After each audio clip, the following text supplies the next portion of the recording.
Многу интересно што воопшто ја не сакав да станам писател. Јас некако од секогаш мислев дека ќе станам актер. Татарот ми беше прва љубов,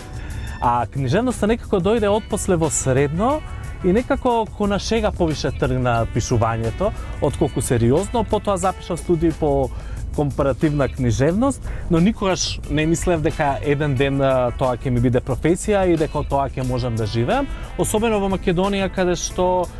речи си да немаме професионални писатели и каде што нема писатели кои живеат, но еве мојава генерација успеа некако да се избори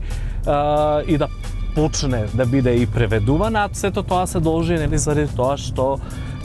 живееме во едни времења каде многу полесно е достапно, многу полесно можете да излезете надвор, можеби од претходно, а и мојата генерација почна да пишува на некои теми кои претходно не биле пишувани во македонската книжевност, а кои се интересни за светската книжевност.